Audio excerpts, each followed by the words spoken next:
The note was taped to the fridge in permanent marker like it was some kind of joke. Deal with this mess yourself. By mess, they meant my grandmother. By deal, they meant watch her die quietly. They'd all left for the coast. My parents, my sister, even my uncle who hadn't visited in 6 years. They packed bags, slammed the door, and drove off in the SUV we all shared. No groceries left behind. No money. Just the sharp scent of abandonment and a silent house full of echoing betrayals. I found Grandma the next morning, half-conscious, lips cracked, breath shallow. Her oxygen tank was empty, her water untouched. She hadn't eaten in 2 days. The only thing louder than her silence was the sound of my own guilt, building in my chest like a scream I couldn't let out. I ran to the kitchen, phone in hand, dialing 911. But then, her hand moved. Ice-cold fingers gripped my wrist with a strength that didn't match her condition. Her voice was gravel when she whispered, "Don't call the doctors. Look, under the dresser. Then you'll understand why they'll come crawling back." I froze. "Grandma, you need?" Her grip tightened. "No hospitals," she rasped, locking eyes with mine. "Go." I obeyed. I went into her bedroom, moved aside the worn rug, and crouched. My heart was hammering. I reached under the dresser, and my hand landed on a sealed metal box, ice cold. I pulled it out slowly. Inside was something that made my breath catch, and made me realize my family had made the worst mistake of their lives. Inside the box was a flash drive, a thick envelope, and a tiny velvet pouch tied shut with a string that looked older than me. I went with the envelope first. Bank statements. Not just Grandma's personal account, but a trust account. $2.8 million. Active. Hidden. My name on it. I blinked. There were property deeds. 2 houses. 1 rental apartment building in Denver. Stocks in her late husband's energy company. She'd been playing poor her whole life, wearing the same wool coat since 1998. Why hide all this? I was halfway through the folder when I remembered the drive. I plugged it into my old laptop and found exactly one video file. Titled, "For Ethan Only. Don't Trust Them." My fingers trembled as I hit play. Grandma was in her armchair. Same floral robe. Same cold, calculating eyes. "Ethan," she said, voice strong and lucid. "If you're watching this, they've left me to die. As expected." She didn't flinch. "I never forgot what they did to your mother. How they laughed at her funeral. How your father forged her will. They think they're smart. But I'm smarter." She held up a yellow folder. "And here is the full story. The documents. The transfers. The betrayal." I paused the video and opened the velvet pouch. Inside was a key. I didn't know what it opened, but I was starting to believe. Grandma didn't want to be rescued. She wanted revenge. And she just made me her weapon. I didn't sleep that night. I sat at the kitchen table with Grandma's folders spread out like a war map. Her handwriting was scrawled across dozens of pages, each line a breadcrumb leading deeper into a buried family conspiracy. Buried until now. She detailed how my uncle, my mother's older brother, convinced her to transfer power of attorney, claiming it would help manage her declining health. That was 5 years ago.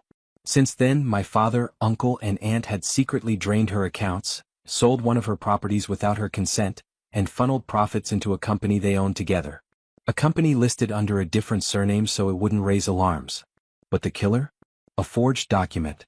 One where my grandmother had allegedly signed away the trust fund, to my cousin Chloe, the golden child. The same cousin who once told me to get a real job when I said I was freelancing. It all started to click. The family hadn't left me to care for Grandma out of love or trust. They thought she was dying. And when she did, they planned to walk in, claim everything, and smile for the funeral photos. But Grandma knew. She'd set this whole thing in motion. A quiet, calculated trap. And I had just found the bait. That key in the pouch? I held it under the dim kitchen light. Grandma had scribbled 2 words on the tag tied to it. Boathouse. Bottom drawer. I hadn't been out there in years. But I knew exactly what drawer she meant. And if it held what I thought it did, the family was about to fall apart. The boathouse creaked like it had a secret to tell. I hadn't been here since I was 16, when Grandpa taught me to fish off the dock and told me, never trust a man who smiles when he lies. I opened the door slowly. Dust particles danced in the late morning sunbeams, and the air smelled like old cedar and lake water. Bottom drawer.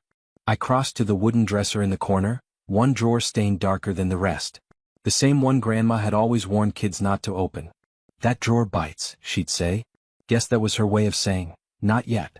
The key slid in perfectly. Click. Inside was a thick, leather-bound ledger. Handwritten. With tabs. Names.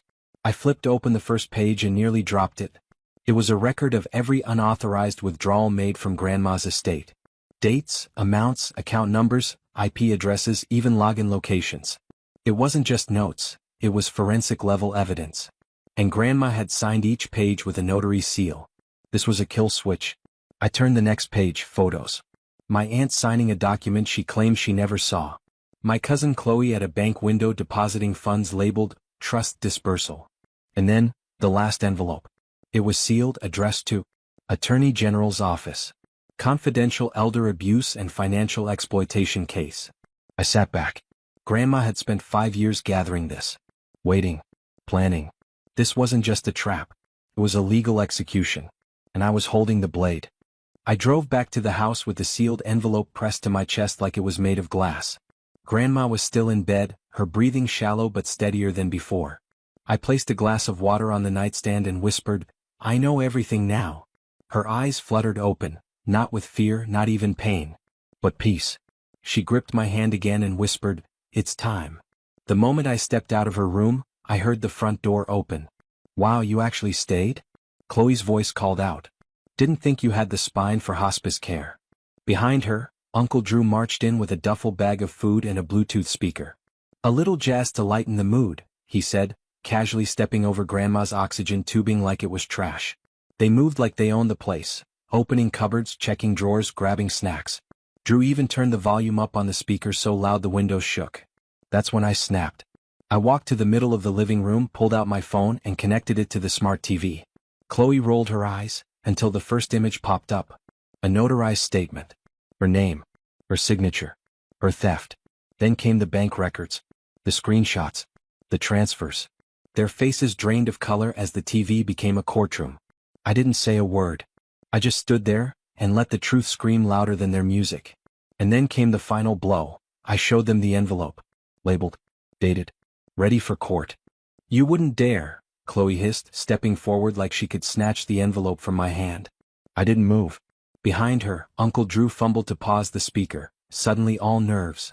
This is blackmail, he muttered. No, I said calmly. It's evidence. The room was frozen. The only sound was the faint hum of Grandma's oxygen machine from the hallway, and the slow, sinking realization that they were exposed. I have backups, I added, setting the envelope gently on the mantel, but I thought I'd give you both a chance. Chloe's face twisted. A chance for what?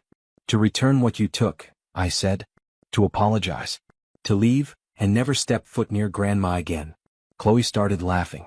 You think this little presentation scares us?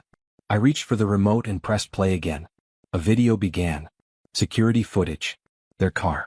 The trunk open. Dragging antique boxes marked, estate items. Dated the day Grandma collapsed. Drew's mouth dropped open. Where did you even get that? Neighbor's camera, I said. The one you mocked for being too paranoid. I walked over and picked up the envelope again. Here's the deal. You give everything back. You admit what you did in writing. Or I take this to the probate court and every last dime Grandma intended for you will evaporate in litigation and criminal charges. Drew was already sweating. Chloe's silence was the loudest sound in the room. I turned off the TV. The screen went black. Their faces did too. By morning the panic had started. Chloe sent a 4-paragraph email titled Family Misunderstanding.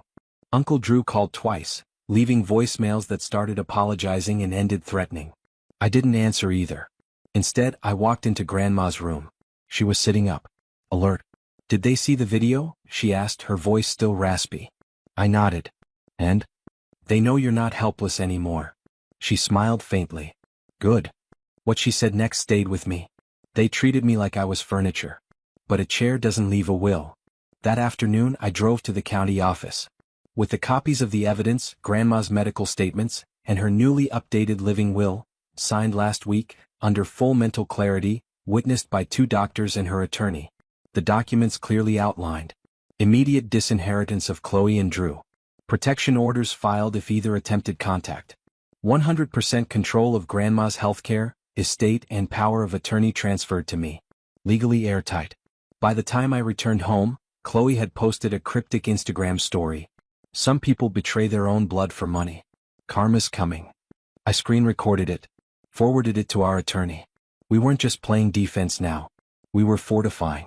Noan, my cousin, texted me that night. Just one line. "I'm sorry. I didn't know what they were doing." I replied, "You do now. Choose who you want to be." He never responded. But I didn't need him to. Because tomorrow the lawyer would send the final letter. The letter was sent at 9:01 a.m. By 10:17, Chloe was at the front door, pounding like it owed her something. I didn't answer. The letter wasn't just a legal formality, it was the final cut. It notified Chloe and Uncle Drew that they were officially removed from all estate benefits, prohibited from contacting Grandma, and under investigation for elder abuse and financial coercion. The house. Off limits. The accounts. Locked. The inheritance. Gone. All gone. They called Grandma a burden. A liability. Now they understood who held the real power. Grandma, fragile but fierce, stood beside me at the living room window, watching Chloe's car reverse off the gravel like a bat out of hell. She exhaled slowly, like her lungs were finally expanding after years of being compressed. "Think she'll come back?" I asked. She smiled. "Not without a lawyer." We both laughed. That night I sat on the porch staring at the sky. It was finally quiet. No backhanded comments. No guilt-laced expectations. No poisoned Christmas dinners. Just me, my grandmother, and a future finally free of people who confused love with ownership. I picked up my phone. Opened a blank document. Title: "The last gift I gave my family was the one they never saw coming." It was time to write everything down. Because stories like this, they don't start with betrayal. They start with silence. But they end with fire. And now, it was over. For her. For me. For good.